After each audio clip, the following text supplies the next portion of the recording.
Came up here from southern Missouri and drove a cab and got robbed. You just do whatever you want. Yeah. Well, you know, Yellow Cab was down on Grand, 9th and Grand, I think, or 8th and Grand. Mm-hmm. And White Castle sat right across the street. And oh, I'm on film. Yeah, I'm rolling. And anyhow, he got a job. He worked for Kent Products, and they made margarine. He got out of that, and then he went to work for Yellow Cab, and he got robbed twice. The second time they took him out in the country. He thought they were going to kill him, and he had eaten at White Castle, so he said enough of that. So he went over and applied for a job at White Castle, and this is back in about '32, and he got a job. But back then, White Castle, if I understand it right, you worked for them for 2 weeks and they fed you, but they didn't pay you.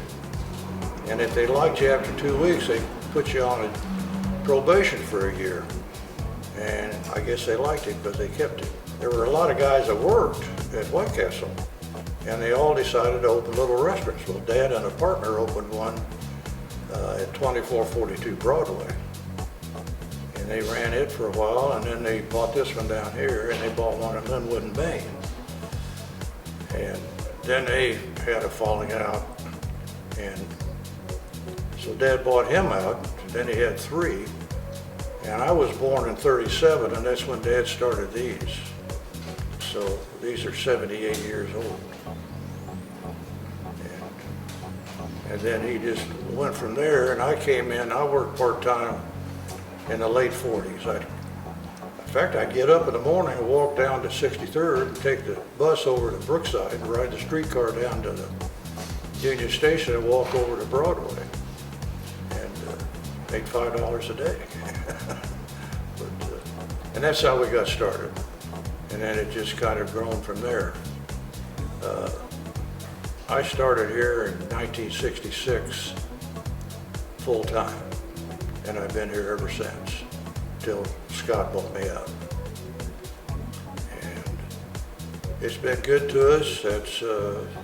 We've had a lot of help. I can remember during the war, Dad had to go out and get his food out on the farm somewhere, get his meat, get his whatever else he had to have. And it was tough back then. That's just about the story of Town Topic, and we've been around forever. So I say forever, a long time. It seems forever for me. Opening day, yeah. I was just born, so. But they worked. I think he worked 12 hours, and then they had a night man, and then Haywood Billings was his partner, and he worked 12-hour shifts. So, and that's how they got started. And the first day, I think he took in $21. and that back then, hamburgers just a nickel or a dime, very cheap. And you could get a bowl of chili for 15 cents. You could get a piece of pie for a dime. But those days are gone forever. But that's how he got started. And then he got with L&C Meat Company and worked out a deal with them in 1947. And we've been with them ever since. And, but he's done a lot of good. He's sponsored the Blind Association up the street, sponsored their bowling teams, and that's a revelation to watch them bowl. And then he sponsored the baseball leagues, in fact, he started the Southeast League, he and a group of men. And he's been good. He was in Scouts. He was a scoutmaster and donated some things to the police department. And, there was a lady who worked nights at 19th and Baltimore. And somehow she decided to make this truck stop, which is just eggs and just all kinds of stuff in it. And became a truck stop, and it became so popular, we just put it in the rest of the places and sell a lot of them. But I can't eat one, there's too much food, but we sell a lot now. So. And then we make our own chili. And it's been around since after the war, World War II. But yeah, we just had a lot of different things going on. You could write a book about what goes on here. So you've had a lot of repeat customers. A lot of repeat customers, yeah. Customer loyalty.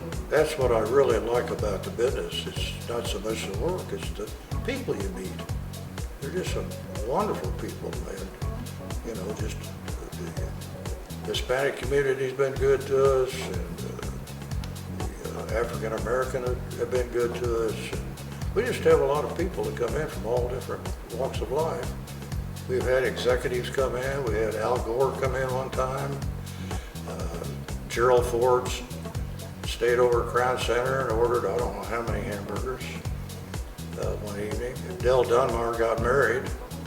I don't know whether you're familiar with Dell Dunmar or not, but anyway, he had a real nice wedding downtown, and he ran out of food. So I walked in at about 4:30, and he'd called and ordered 50 cheeseburgers and hamburgers. So I moved the gal over, and I cooked them, and she waited on the customers and got him served.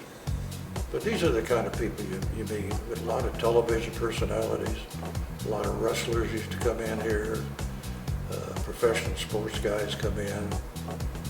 So it's just been an interesting business.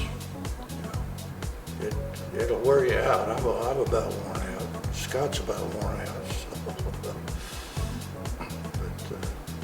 But that's the history of Town Topic. We eventually built to 6, and then due to the city expansion, we lost a couple, and other reasons. So we dropped down to 3, and we used to sell chili on the side, and the government shut us down on that because we couldn't do what they wanted us to do. So, but their whole theory was they were trying to get rid of the little companies that sold meat products because they had to have a federal inspector. They were saving money, so they eliminated a lot of us. So, Quality of your product is. we try to get the very best we can for the money, because I have found in a lot of other places too, but we found that if you cut quality, you're going to lose customers. One time we had a good pancake mix, and I had looked and finally found one, and they shipped them out of I think Indianapolis, up there somewhere. And anyway, they let me know they were going to not ship it to me anymore, and we'd buy 10 boxes, which were so. And so I changed the pancake mix. I had to, and I had customers jump me and chew on me, and you know, why'd you change this? Why'd you do that? So they know when you change quality.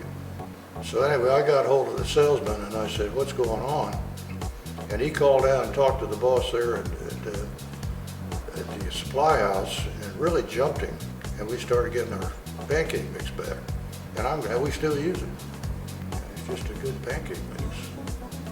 So, when I came down here when I was 14, and almost 15, and I'd get in the back at noon hour at 24th and Broadway. That's where I started. And I'll bet they had me making milkshakes, and I would make 60 or 7 at a noon hour, all hand dipped, and we used chocolate milk at that time. And boy, they were good. But I had, my arm was tired. But that's from probably 11 to 1, somewhere in that area. But that's all I did was make milkshakes. But we don't have that luxury now. They all do it. So. But we're back to hand dip. We used to be like the custard, you know, the smooth ice cream, and we changed back to hand dip, and it's a better milkshake, but it takes longer. And we have malts. We were just kind of a small, at one time, we used to have soup, oyster stew, spaghetti red, but we don't have the facilities now. We used to have a little soup kitchen that Heinz put out. It was about that big. You know, we used to sell a lot of soup. In fact, we would order, we'd get 50 cases of soups, 50 cases of ketchup. I don't know how many cases of Hilton's oyster stew. And then, like I say, we have our chili still, but we don't have spaghetti red. And they had a beef stew that Heinz put out.